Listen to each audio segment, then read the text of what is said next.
ki nga xam ne mooy président wu Malick Gakou bu grand parti tey grand parti la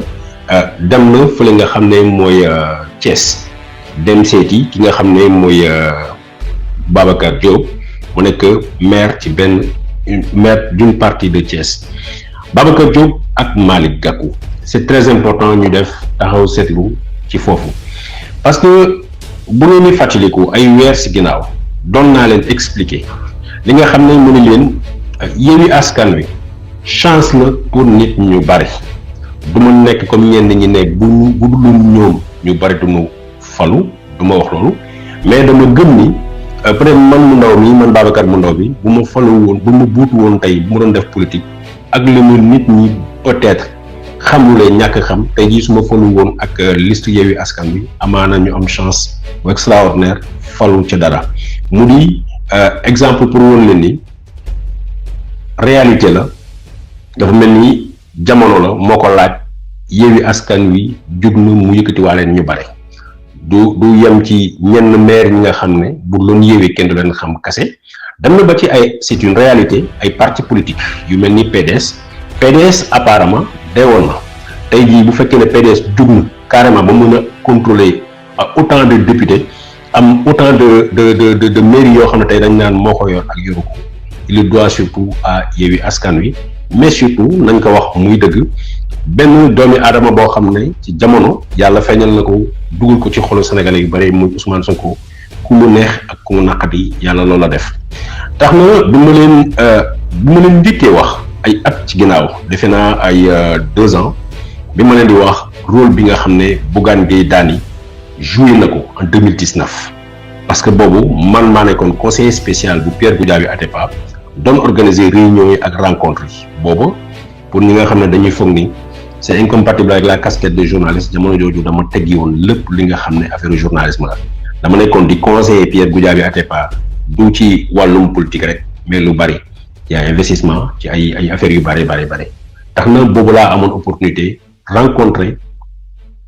opposants yu bari ma doon organiser suñuy réunion fexe woon ba benn journaliste daaw loon xam la fa xew benn ay agent secret yooyu sant yàlla kenn mësu dugg kenn fuitewulu benn information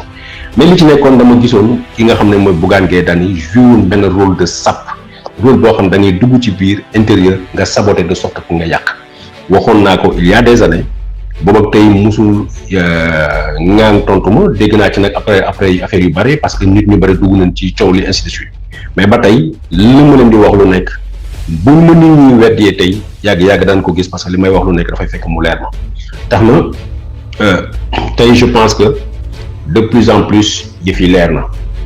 ba ci son entrée wala boog ay soutien wala appartenance proximité bi nga xam ne moom Bougane Gueye Dany à travers son média mooy des médias et consorts joué na ko comme rôle dans l'affaire Adji Sarr bu ñu ma leen di wax lu ngeen gis la kenn ku ne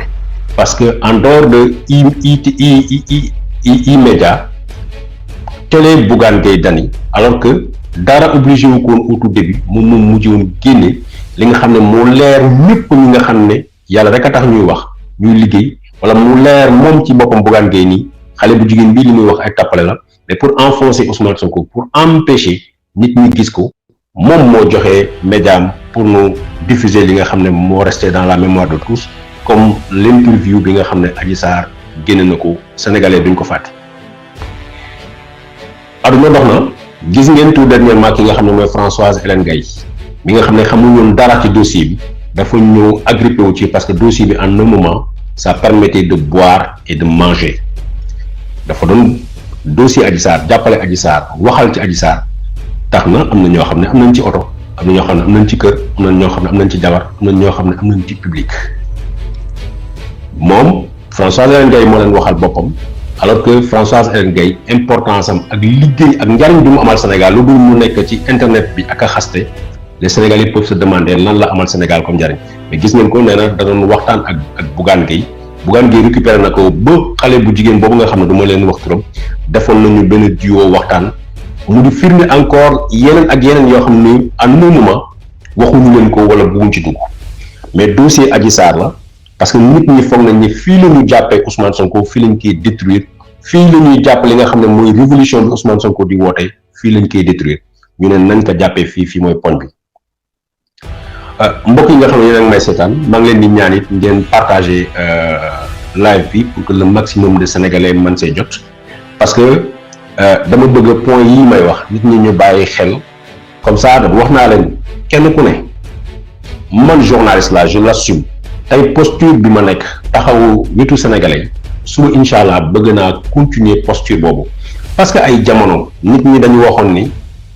jamono Abdoulaye Wade dama contrôle Abdoulaye Wade la ñëpp wax dama contre Abdoulaye Wade ànd ak waa APR bu ñuy démarrer seen i affaire opposition lañ ma waxoon laa àndaloon te jamono jooju opposition bi PS loolu te yàlla xam na ni dara xalaatul man ma ànd ak PS ou quoi que ce soit mais dama gisoon ay pratiques yoo xam nit ñi dañ koy def ma di ko dénoncer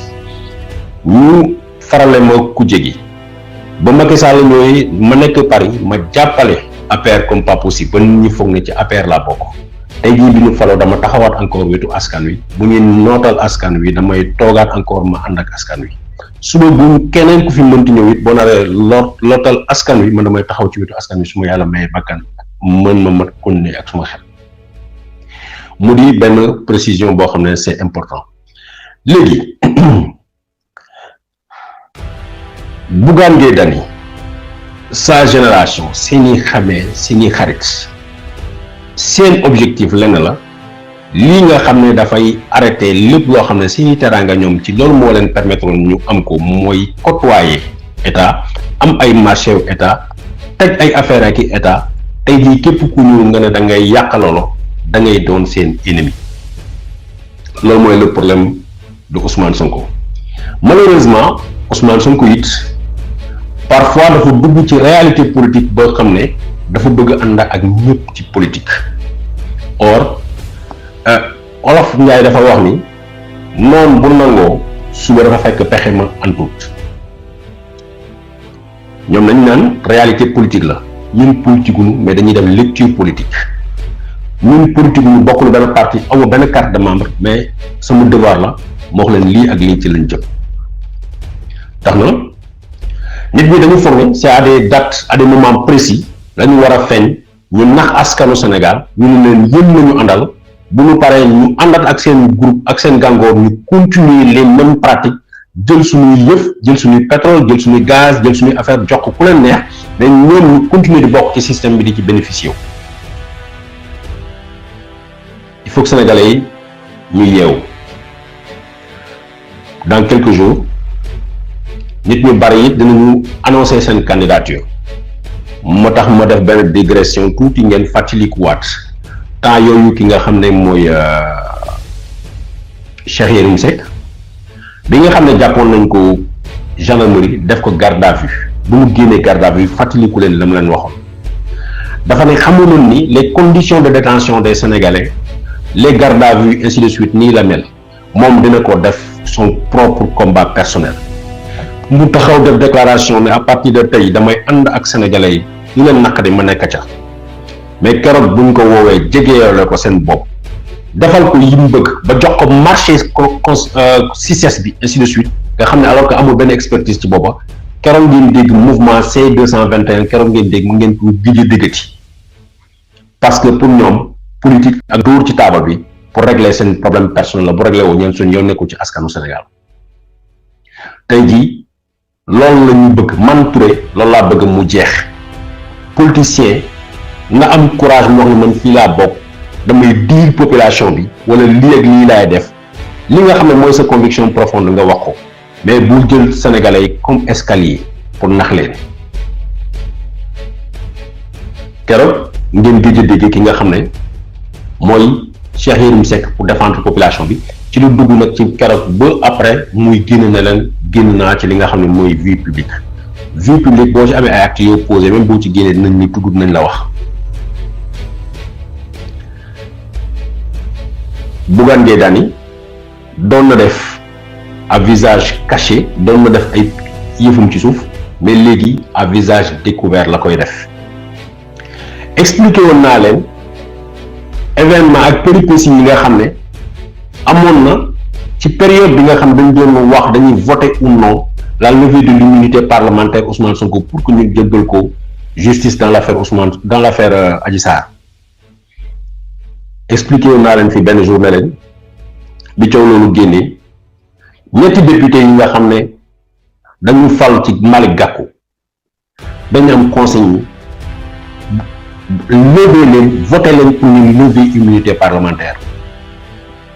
Deuxièmement waxoon naa leen fi Malick Gakou mos ko soutenir Ousmane Sonko en réalité dans son combat. waxoon naa leen ni benn ci président des femmes bi nga xam ne mooy Aïssatou Sabara député ba newoon naa leen démissionné na ca parti ba après waa petit parti génn nañu xas nan ma jël nañu man suma numéro téléphone jox ko seeni booy di ma woo ak a menacé jëmuma ci porter plainte jëmuma porter l'affaire devant la justice ou quoi que ce soit. Malick Gakou moom ci boppam woo na ay nit ñu wax ak man ne ma non li nga wax ñu dindi ko ma ne li ma wax dara du ma ko ci dindi moom ci boppam ne ma non lii la demee nii la ma ne ko dara li ma wax du ma ko dindi bu mu doon dagg sama baat man Babacar Touré la ma wax dama koy assumer parce que li ma wax lu nekk am naa ay éléments de preuve. kenn si ñoom mooy député Malick Gaye xaw ma ndax yéen a ngi fàttaliku génnewoon na benn torchon bind ko fële ci Seneweb mu ni man Babacar Touré dan ma fay wala je suis en mission pour yàq Yewwi Askan Wi maanaam ñoom si ñu diil ku ko wax ku ne dañ la fay pour nga yàq man ku ma xam-xam ne man du ma liggéey mukk ci loo xam ne ci ay yàq la mbokk yi maa ngi encore intervenir ne leen ngeen partager le maximum parce que li may wax lu ma ñor la du tout le temps laay am temps pour ñëw toog di wax yi ma nekk nii di ko wax mu taxaw ñu ne leen man li ma wax du dëgg man dama nekk am mission pour yàqal li nga xam ne mooy Yewwi Askan Wi yemuñ ca loolu dañ leen waxoon ni dañuy porter plainte contre Babacar Touré boobu ak tey defe naa léegi mu mat ay 7 mois xamul 8 mois plainte ba de bu ngeen ko gisee man gisaguma ko te ba tey maa ngi xaar ba tey li ma wax moom laa gëm mais tey gën na leer ñoom assumé nañu seen posture démb gis ngeen Malick Gakou bi mu demee fële ca alors que Malick Gakou leader la ci Yewwi Askan Wi alors que même leader yooyu ñoom ñoo xeex pour am les premières places ci liste proportionnelle bu nationale bi nga xam ne Yewwi Askan Wi présenté woon na ko ci élection législative tax na léeg-léeg nga bañ dara fekk moo gën ci yow léeg-léeg nga bëgg dara fekk loolu gënul ci yow liste bi nga xam ne mooy liste de suppléants bi ñu bañoon a nekk yàlla def liste suppléants yooyu moo dem ñoom liste bi nga xam ne moom lañ doon rayante seen bopp Malick Gakou fexe ba nekk ci liste boobu ak ay gaa am liste boobu nag lañ def ni moom lañ invalidé donc ñoom demuñu mais pendant cette période là kenn déggul Malick Gakou mu wax dara kenn déggul Malick Gakou mu fëgg taab bi mu ne Yewwi Askan Wi ni ngeen di fonctionner neexu ma Babacar Diop peut-être man mën naa bokk Sénégalais yoo xam ne xam nañ ko tuuti parce que depuis ces 2-3 dernières années gis nañ ko sur l'échiquier politique parce que en tant que journaliste sama devoir de m'informer mais la grande majorité des Sénégalais peut-être même ñi ko votel Thiès xamuñu ko donc bu loon Yewwi Askan Wi gënuma mu mën a jàll mais dégg ngeen Babacar Diop docteur Babacar Diop nee na leen waaye Yewwi Askan Wi ay leaderu Yewwi Askan Wi bañoon nañu pour que moom mu présenté wu nekk ci élection locale yee passé boole ca nee na leen am na si ñoo xam ne jox na leen 13 millions am na si ñoo xam ne jox na leen 10 millions mais moom joxuñu ko ñaar dërëm mais bu fekkee ne leaderu Yewwi Askan Wi ñoom ñoo taxaw war a préparer financement di ko jox ñoo xam ne ñoom ñoo war a nekk seen candidat rôle Malick Gakou puisque dafa nekk li ci ñuy wax xawma la conférence des leaders yooyu buñ ci wàññi moom waroon na fëgg taal ba ñëpp xam ne Malick Gakou ànd na pour mu financer Babacar ci li Babacar wax en tout cas pour le moment jëlaguma temps recoupé kenn ku ne laaj leen lan nga ci def mais li nga xam ne man xam naa ko ci loolu laay defee analyse bi mais nee na Malick Gakou moo ko soutenir ci suuf ne ko petit frère dama ànd ak yow donc c'est-à-dire que Babacar booba bu xëy na waaye Yewwi Askan Wi ñoo xam ne ñoo la doon àndal mere na leen mais mere boobu mu noppee ko parce que Malick Gakou moo ñëw ànd ak moom Malick Gakou moo ko ñëw jàppale pour mu mën a def campagne am ba tey mu mën a nekk maire donc dans sa tête il est redevable à Malick Gakou redevance boobu nag moom la Malick Gakou dem barki démb foofu Thiès ñu wone seen bopp parce que Malick Gakou bu leen fàtte la ma leen wax yëpp passé yëpp mais deuxième chose bi nga xam ne laaluma ko xool leen keroog bi nga xam ne Ousmane Sonko nee na candidat à la présidentielle ci ëllëg si la Malick Gakou taxaw mu ne moom it candidat la c'est vrai que Yewwi Askan Wi ça s'arrêtait au législatif après présidentielle kenn ku ne dafay dem loolu mooy seen charte ku njëkk ku am placement bu gën a baax la ñëpp di ñëw jàppale mais tey jii bu placement amoon ak nu mu mënti demee le vote de Malick Gakou n'ira jamais bu fekkee ne Ousmane Sonko moo nekk en deuxième position jamais du mës a def parce que c'est très clair ñëw na Thiès wax nañu pour la première fois docteur Babacar Diop wax na li nga xam ne moom la guuxal waa Yewwi Askan Wi su ngeen amee fàttali alors que mu ngi ci li nga xam ne mooy coalition Yewwi Askan Wi am na benn événement boo xam ne xew na fi waxoon naa leen que bi gars yi di wër kenn ku tudd Momo Kane pour jàpp ko tëj ko ci kaso bi yéen a ngi koy fàttali ko parce que ce qui s'est passé mooy pendant période de campagne législative bi waa Yewwi Askan Wi dañu ñëwoon Thiès mais dañuy traversé Thiès monsieur le maire bi Babacar Diop ne il faut ñu arrêter convoi bi moom oto moo war a jiitu parce que moom mooy le maire de la ville ñu nekk ci loolu mais ni mu doon doxalee dafa tardel gars yi ba finalement xëccoo am ci chauffeur am forcé oto bi mu indi ay problème xam nga yéen a ngi koy fàttali boo bokkee ci famille doo jël kenn ci doomu kër googu nga di leen jàpp di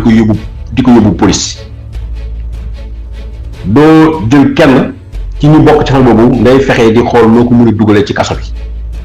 moom la Babacar Diop def moom mu porté plainte contre Momo mi nga xam ne kenn la ci garde corps Ousmane Sonko pour tentative de meurtre nga ne minimum 10 ans dina ko tëdd kaso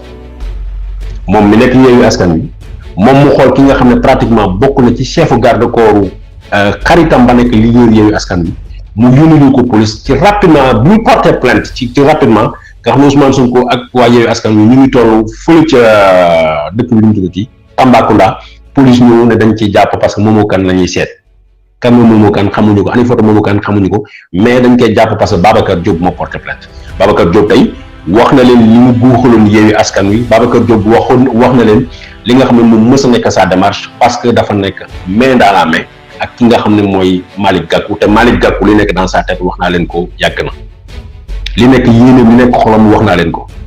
nee nañ leen damay wax lu ma neex Aïssata Sabara mosut a démissionné Aïssata Sabara ngi dund mu ngi fii ba tey mënuñu ko indi fenn fu mu taxaw mu ne leen man li ma wax du dëgg la ma leen wax yëpp mënuñu ko contredire lu dul ay bind ay waxi kasaaw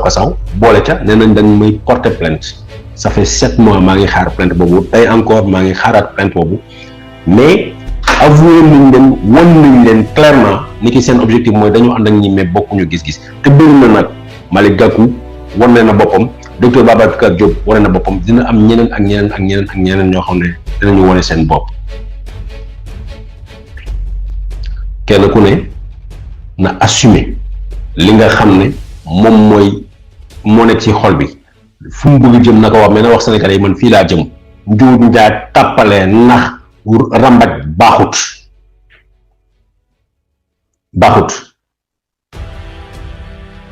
gis ngeen ko donc pour ñi nga xam ne yi fi leerul seen bopp je pense que de plus en plus mu ngi leer gis ngeen nit coow la bari na deuxième su ma jógee foofu deuxième point bi nga xam ne fa laa bëgg a dellu